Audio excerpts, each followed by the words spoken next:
how did the lobster races first come into existence? I believe that the first lobster boat races came into existence when two men were out hauling their gear, and they said, "I bet I can beat you in to dock first."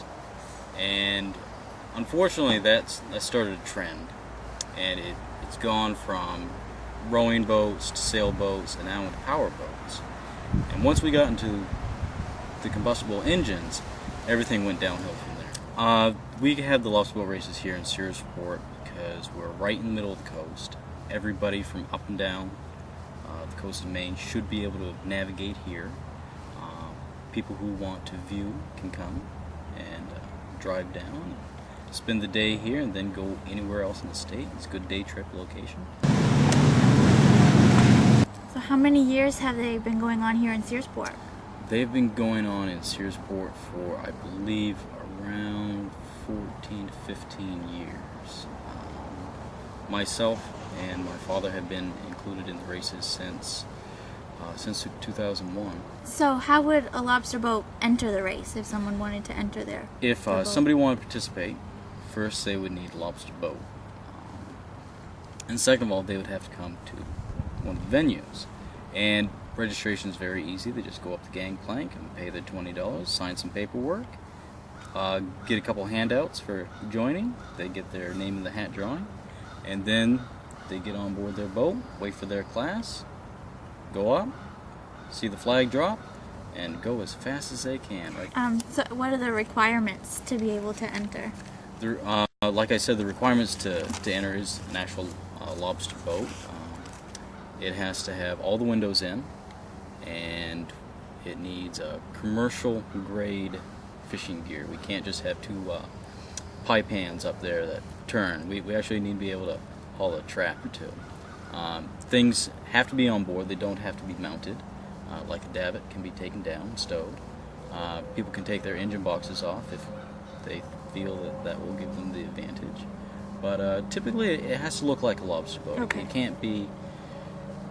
It can't be too exotic. We have had a seaplane in the past, and we have had cars strapped to boats in the past, and they're very interesting to watch, and sometimes they win, sometimes they don't. So are there any modifications to the boats that have to be made, Travis? Or? Some people throughout the years have modified their boats, some more than others.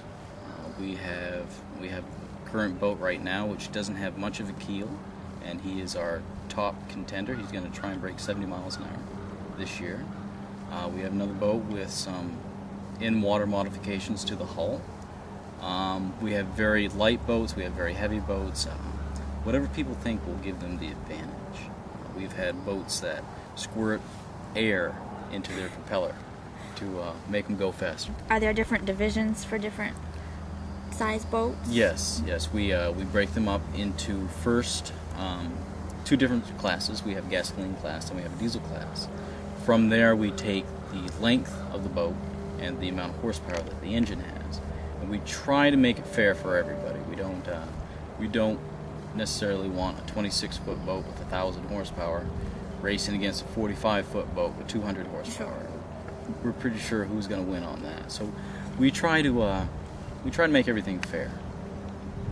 And where are they held here in Searsport? They are held at the town pier down Steamboat Avenue. If you're coming by land, if you're coming by water, it's the head of Penobscot Bay, right in Searsport Harbor.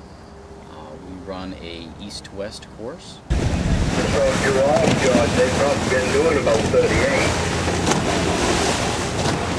So this is the ladies' free-for-all coming down.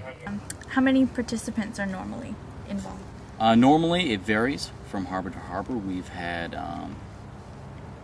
some venues that have had 25 participants, and then we've had some with over 100. Wow.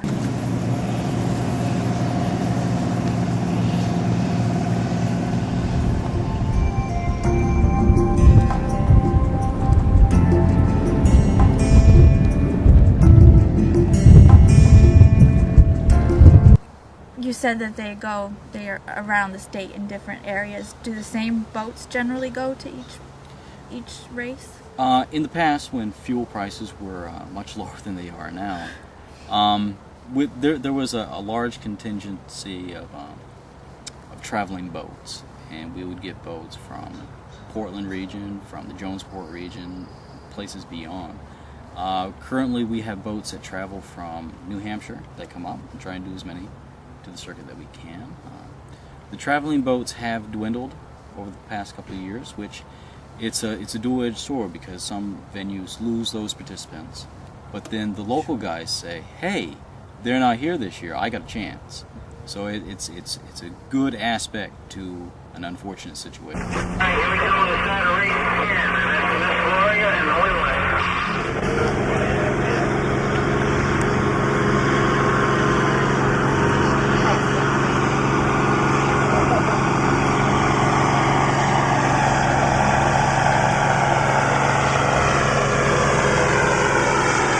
July 9th at 10 a.m., weather permitting. Sign up is going to start at 7, and we're going to try and go through them just as smoothly as possible. And after the races, we have our hat drawings and our award ceremony. And what are some of the prizes the boats could win? Well, we always have first and second place, which is a cash prize. And then in the hat drawings, local businesses and groups donate items that they feel are worthy of the marine environment. We have cans of paint, lobster traps, survival suits, hatches, anything from $25 worth of product to over $500. Does it cost anything if someone wants to come and watch the race? No. Spectators are always welcome, both on land and sea. Admission is free.